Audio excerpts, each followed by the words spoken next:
Hi, this is Stacy with Gooseberry Bridge Farm, and I am out here in the winter to film an introduction for a video that I filmed in the summer. That's how behind I am.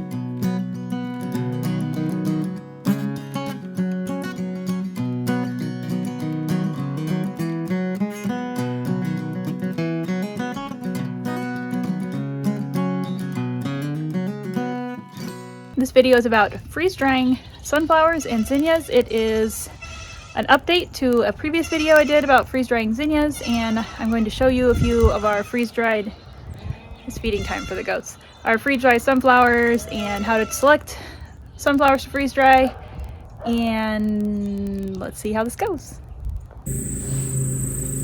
Hi, so we are freeze-drying zinnias today. I am taking these directly out of a pot of water or a bucket. In this case, I'm using this old pot to soak them in the water. They need to be good and wet going into the freeze dryer.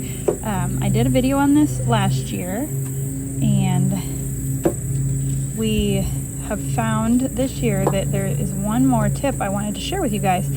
It's we have the freeze dryer pre-freezing as if we were going to put frozen food or something, flowers, whatever, into it, but we are not going to put frozen flowers into it. We are going to put these flowers into it so it's cold inside, and not, we are going to run a cycle as if it's not cold. I will show you when I get in there, but the point is that they go into an already chilled chamber instead of going in at room temperature and having time to dry load a little more and sit there and freeze slowly. It'll cause them to freeze a lot quicker. Okay, so we have a little extra room. I don't really want to cut my zinnias, so I'm adding this celosia to the freeze dryer. I do not usually soak the celosia, but I'm going to try it, and I'm going to have to remove I want to remove these leaves. I don't have to, but the leaves become very brittle.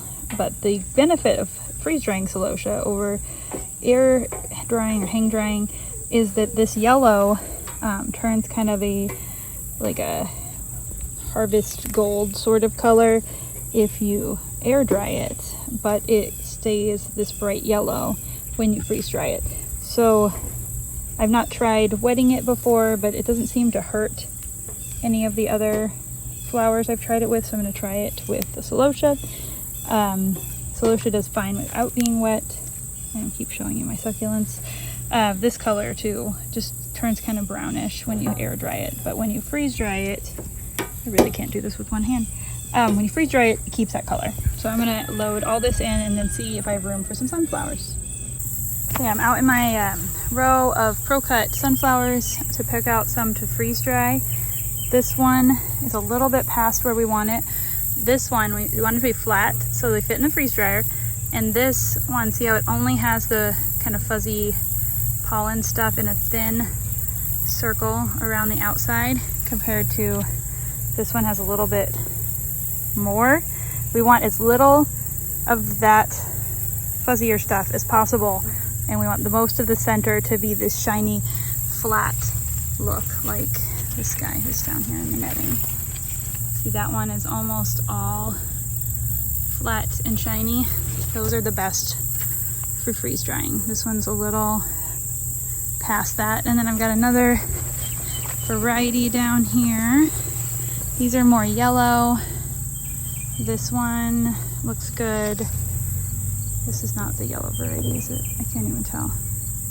This one looks really good, except that it's kind of a funky shape, but it actually ends up looking really nice dried.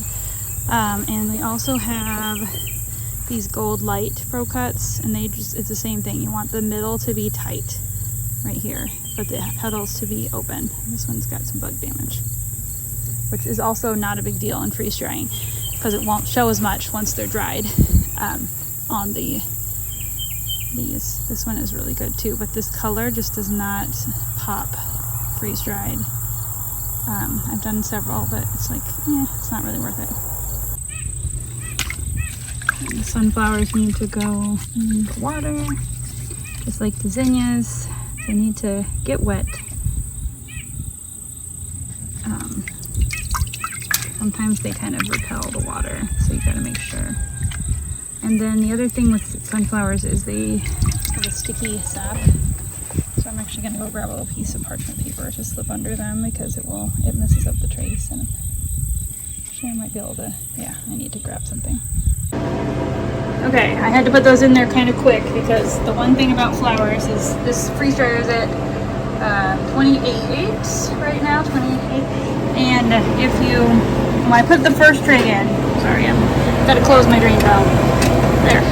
When I put the first tray in, it was like 13 degrees, and I put the first 3 trays of zinnias in, and the zinnias being in there kind of lowers the temperature instead of it recognizes that. See, it's going up again now because I added a warm tray. So I'm gonna hit continue, I'm gonna hit cancel, and I'm gonna hit no defrost. I'm restarting this.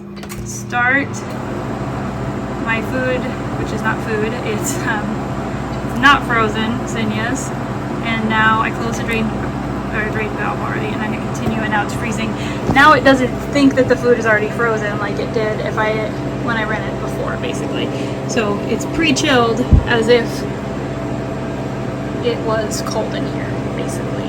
So anyway, it'll make the zinnias freeze faster. There's a lot of condensation on my door here. And doing that, this is the results from yesterday's batch. I can show a picture on the screen of it's getting really loud in here with the air conditioner and everything, but I can't turn it off, so. I can show a picture of what these look like going in. They are moved to cookie sheets because the zinnias really need to sit out. You can't just store them immediately. They're really kind of brittle when they first come out of the freeze dryer. And also sometimes the centers where they're really thick aren't completely dry, so you don't want to put them in storage right away. But as long as the petals have freeze dried, they'll keep this color as long as they don't get wet, and they'll soften up just a little bit so they don't break so easily when you're working with them. Like these are already doing a lot better, but I'm worried that the centers aren't totally dry, so I don't want to store them until they've sat out in the open air for a while, and then they will dry the rest of the way. These are the sunflowers, like I was just showing you. You can see the line around them even after they're freeze dried. And one like this here, this is a good example. This one was really too far open. It doesn't have that shiny middle, and that will just make the petals looser, and the center here can sometimes break apart. But this one actually looks really good, but I don't like to risk it. I like to have the tight closed center like this one. I can show you some more. Oh, that's really blurry. Come on, phone. Flowers and how I store them in here. This is just scrap paper. This is not a freeze-dried one. I don't know why this one's in here. This is a air-dried sunflower. And these were before I realized how closed they need to be. Like this one, you can tell is a lot more open than I've been telling you. And this is one of those pro-cut plums too, so it's not just the colors. It's either one a petal. They start dropping petals when they're that open and you dry them. So they're stored in here between layers of paper or parchment paper, and it goes down in this crate. So they're not airtight. I didn't want to totally seal them up yet, but I needed to get them out of my way. So putting a layer of paper and a layer of sunflowers works really well. The zinnia storage is right here, and these are after they have sat on the trays and completely dried. At like the end of the season when I'm packing them up, I pack them up by color and stack them in these. Or I've also got a large tote here at the bottom. Now those, because of the weight of their own selves, do not keep their shape quite as well as the smaller ones in these smaller totes. We have these baskets, and we have the flowers in them. That provides the airflow I was talking about, and I've got a basket full here, and they're sturdy enough to handle being in here. I also have been storing lavender in one of those, which it could be sealed up, but it's easier to work with this way. While we're here, I'll just show you a little bit of our air drying setup. That's goldenrod right there taking up the whole middle, and there's our wreath storage while they're in some flower crowns. I have some of my other dried flowers stored in these milk crates. I have lots of totes and boxes of dried flowers back there. It's better to keep them out of the light. Like these guys are kind of fading because they keep getting light. So back to the zinnias. These guys that are all sitting out on the trays right now, by the time this is done in about 15 hours, we will, maybe even 12, because I didn't put very many sunflowers in. The sunflowers kind of are bigger and lengthen the time because of the big centers. But by the time they're done, these guys will probably be ready to at least go into one of those baskets that I showed you. So they're still getting airflow, but they can be stacked, and I'll put the sunflowers in my sunflower crate. Another box of zinnias. But these have been in here a year. Look, there's actually one in here already wired. So this is what I do with them. I put a drop of hot glue in that hollow stem, and it's got a wire, which I can't maneuver. There we go. So you can put this in a bouquet. Now that I mentioned that, I have such a bouquet right over here. All right, check this out. This is a bridal bouquet made with freeze-dried zinnias, wild foraged grasses. There's some Persian cress, there's yarrow, there's winged everlasting, little white flowers. There's some feverfew, some bupleurum, and some white statice, it looks like. Oh, and there is a starflower scabiosa pod. Oh, and some gomphrena. Look at all that gomphrena. Really like that pink gomphrena. I think it's raspberry cream. This is a boutonniere with the same flowers to match. This was actually made fresh and dried, and the cool thing that's in it that I don't have a lot of is the Dusty Miller. I need to grow more of that next year. It's the freeze-dried celosia, but these are the ones I said dry white if you air dry them or hang dry them, but they dry kind of the color they are if you use the freeze dryer. And this is some of the pink freeze-dried, and there's some freeze-dried zinnias. And then these zinnias were in that same freeze dryer load. Some of them are a little funky looking. They were funky looking on the plants. Like this one is not symmetrical, but it will look good on a wreath, and the color is just amazing. And I really like freeze drying these cactus zinnias. They're just kind of wild looking, but I think they look good on wreaths.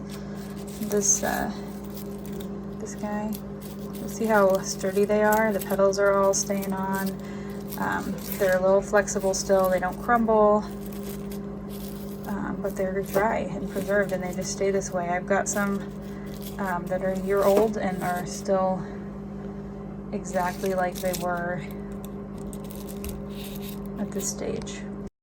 Okay, thanks for watching. If you enjoyed the video, please give it a like. If you have any more questions about freeze-dried flowers, please leave them in the comments, and I will work on answering those in future videos. And that's all for now. See you next time.